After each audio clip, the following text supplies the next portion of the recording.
여러분 안녕하세요, 헛단입니다.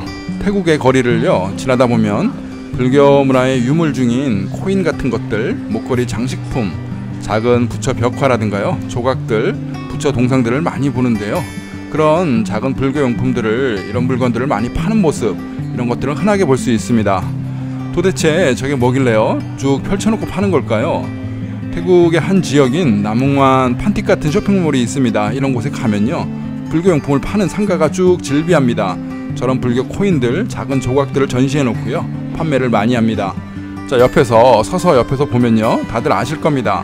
부처님의 조각들이라든가요, 스님들 조각 또는 목걸이류 다양한 조각상들이 있습니다.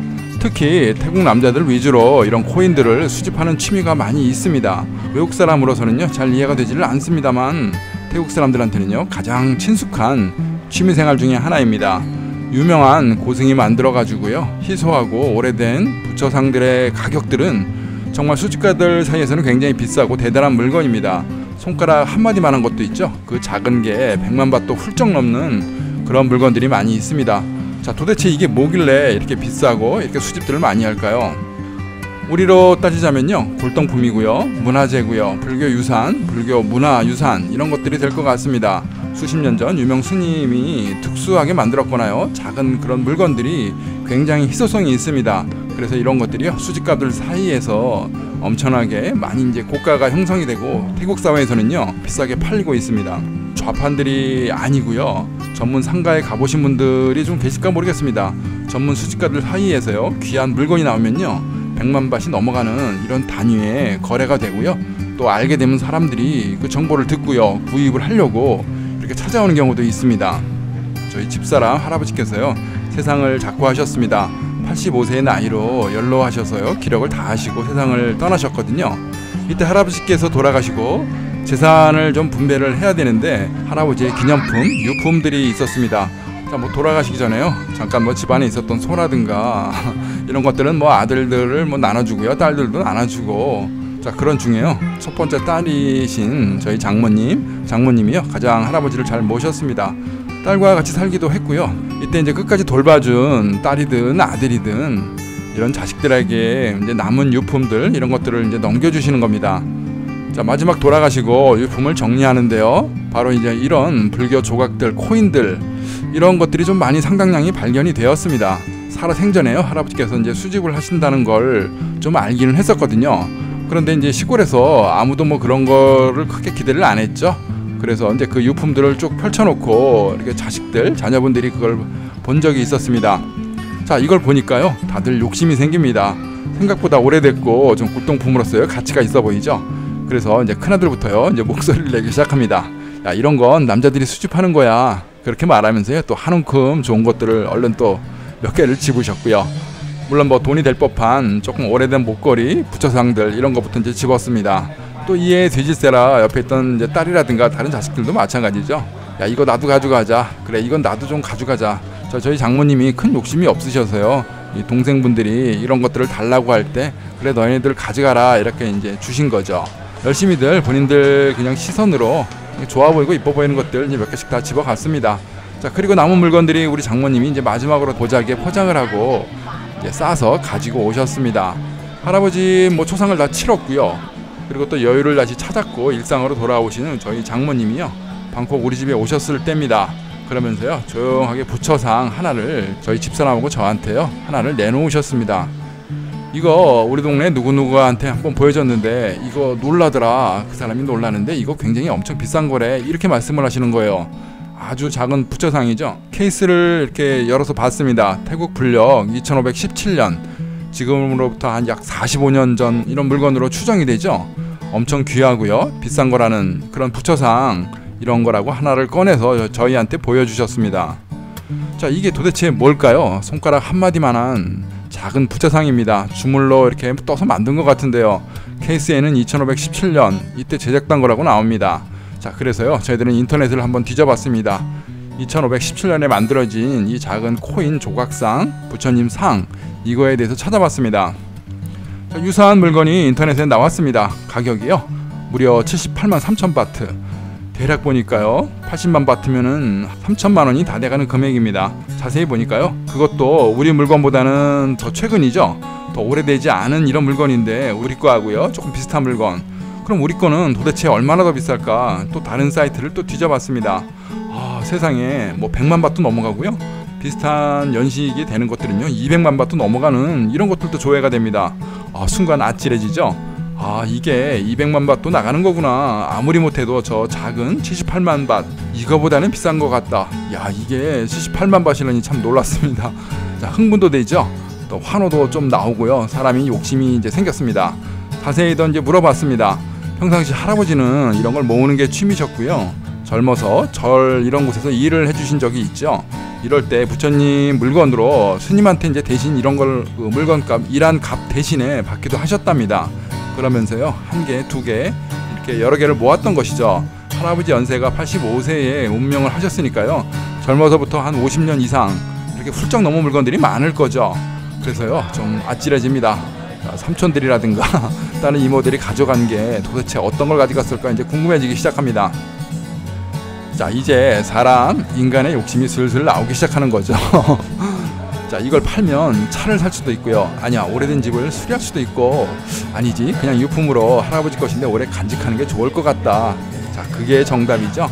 하지만 집안에 좀 불안하기도 합니다. 이게 3천만 원 정도면요 한국 사람의 가치로 볼 때, 한국 사람의 물가로 볼 때 집에 한 1억짜리 작은 부처상이 집에 있는 거거든요. 더군다나 이게 1억이 될지 2억이 될지도 모르니까요 좀 상당히 고가의 물건이 있는 것입니다. 시골집에다 이런 것들 놔두기 조금 겁이 나죠.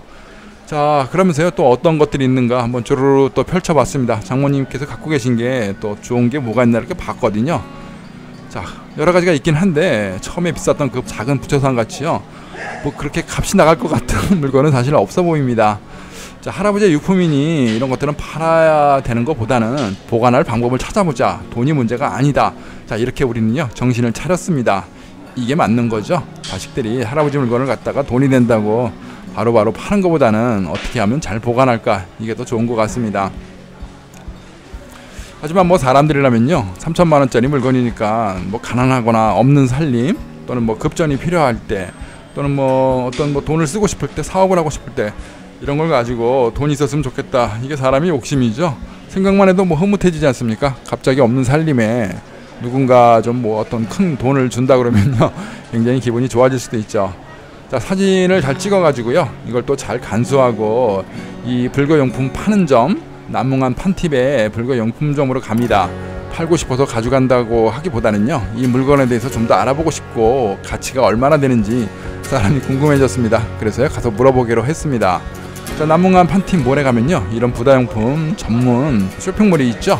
완전 전문입니다. 이런 골동품에 대해서는요 해박해 보이는 이런 사람들이 많고요, 물건 파는 가게들이 전시관처럼요 이렇게 빼곡히 이렇게 들어서 있습니다.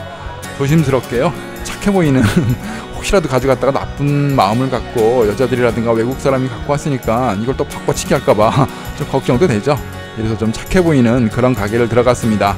사진부터 보여주고요 이게 있는데 이게 얼마나 하느냐 이렇게 해서 실물을 꺼내서 보여줬습니다. 자, 첫 번째 들린 집에서요 사장님이 조용하게 돋보기를 꺼내고요 위아래 좌우를 막 살펴봅니다. 그리고 밑바닥에 써있는 글씨 이런 것들도 또 읽어보시고요. 잠시 후에요 조용히 뚜껑을 도로 덮습니다. 안 삽니다 이렇게 하면서요 도로 밀어냅니다. 이상하죠? 너무 비싸서 안 사나? 왜 안 사는 거야? 의아한 표정으로요 두 번째 가게를 또 들어갔습니다. 이번에는 좀 더 해박한 지식을 갖고 있을 것 같은 나이가 좀 드신 사장님이 계셔가지고요 역시 보여드렸고요. 돋보기를 가지고 이렇게 보시다가 또 옆집에 있는 또 다른 분을 또 이렇게 오시라고 부르더니요 같이 두 분이 열심히 봅니다. 아마 그분이 더 전문가이신 것 같아요. 자, 그럼 그렇지 이렇게 열심히 제대로 보시는구나 이렇게 생각을 하고 있었는데요 조용히 보시다가 갑자기 이분들도요 또 뚜껑을 덮습니다. 그러더니 휙 밀어냅니다. 뭐야 무슨 뜻일까? 그래서 저희들이 이제 물어봤죠. 선생님 이거 어떤 겁니까? 뭡니까? 좀 알려주세요 그랬더니요 자, 이건 진품이 아니고 카피입니다. 나중에요 10수년 이렇게 시간이 흐르고 그때 가서 카피라도 귀해질지 모르니까 그때 한번 다시 나오세요. 자, 이게 무슨 말일까요? 억장이 무너지는 것 같죠? 뭐 답답합니다. 진품이 아니고요. 5년에서 한 10년 정도 요 정도밖에 안 된 카피, 즉 오리지널이 너무 귀하고 비싼 거고 희소성이 너무 높은 거라 이걸 다시 만든 레플리카, 희소성이 없는 걸 복사해서 만든 복제품이라는 겁니다. 그래서 많이 풀린 물건이고 값어치는 그냥 일반 장식품 이런 정도밖에 안 된다고 합니다. 자, 그렇게요. 우리는 표정이 조금은 일그러졌죠. 웃고요. 아무 말 없이. 그리고 조용히 상가를 나왔습니다. 나오면서 이렇게 보니까요, 옆에 있는 다른 집들이 도대체 뭐길래 그런가 하고요, 막 저희를 부릅니다. 우리한테도 보여주세요. 보여주세요. 한번 봐봐요.